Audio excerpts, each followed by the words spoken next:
দেশে আর থাকবো না।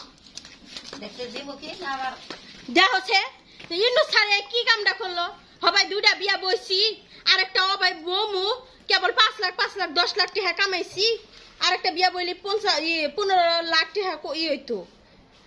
ইস কি কাম, একটা বলহান থিয়েছি আর একটা বলহান নিয়েছি। যে দেশে এই আইন নেই সেই দেশে যামুগ আমি, এই দেশে আর বাসি করুম না আমি। এই যে শুনেন শুনেন কি ব্যাপার, তো পাগলের মতো কি আবল তাবল কি কইতেছেন, কেরা কি করলো? আরে ভাই কইেন না, ইন্দু স্যারে কি একটা যুক্তি বানাইছে যে মানে নারী পুরুষ সমান অধিকার। হ্যাঁ ঠিকই তো আছে, মানে জামাই বউরে বাদ দিলে টিহাদা নাকবো, আবার বউ জামাই বাদ দিলে টিহাদা নাকবো। কনছেন এই কাজটা কি ঠিক করছে? তো এই দেশে আর থাকবার মন ধরে না। কই যাবেন আপনি? তাহলে চিন্তা আপনি করছেন I M A go to Bharat কি ইন্ডিয়া যামুগা। ভারত আর ইন্ডিয়া হ্যাঁ দুই দেশটা আপনার চিন্তা ভাবনা? হ্যাঁ ওই রাস্তায় এই আইন নাই না? না ও ওই দেশে যামুগ আমি। ও তার মানে আপনি বছর বছর বিয়া করতেন, এই পুলাগর কাছ থেকে টেহা নিয়ে হেটা দিয়ে খাইতেন নাকি? আপনি না কি কথা কন?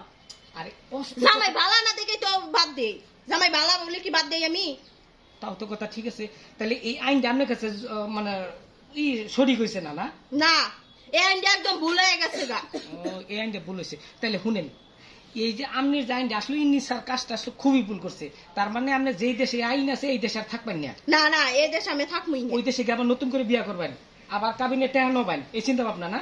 তাহলে আমি কি করে খামু? হ্যাঁ কামাই নাই, একটা কামাই নাই, কিছু না, বইয়া খাই এমনি তো খামু, তাছাড়া আর কি করে খামু? আরে ঠিকই কইছেন গো। হাই হাই ইন্নু স্যার যে কি রে এই কামটা করছে। ও যখন এই পুলারা টেহা দিছে তখন তো খুব ভালো লাগছে, সারাদিন রইদে পুইরা মেঘে বিজা বিদেশ কইরা দেশে কাম টাম গাড়ি চালাইয়া যখন ওই যে আপনার 8 দিবসটা দিয়া যাবান হয়েছেন গা, তখন টেহাডি গুনুন লাগছে, তখন আমাকে বুকটা কিবা নাকছে আমরা সে জানি। আর অনি আইন করছে তখন আর বাংলাদেশে আমরা থাকবেন না। ইন্নু স্যার উচিত কাম করছে, এই আইন দেওয়ার 10 বছর আগে করা উচিত আছে। আনে না হলে 12 বাতাইরা যেটি এডির কপালে দুঃখ হয়েছে। আর যারা এক জামাই নিয়ে সংসার করে খাবো তাদের জন্য খুব ভালো হয়েছে।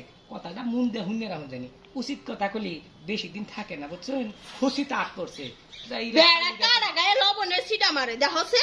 আই আমি তো গো টু ভারত ইন্ডিয়া চলেই যাব, এই দেশে আমি আর থাকতাম না, নুন জবন না।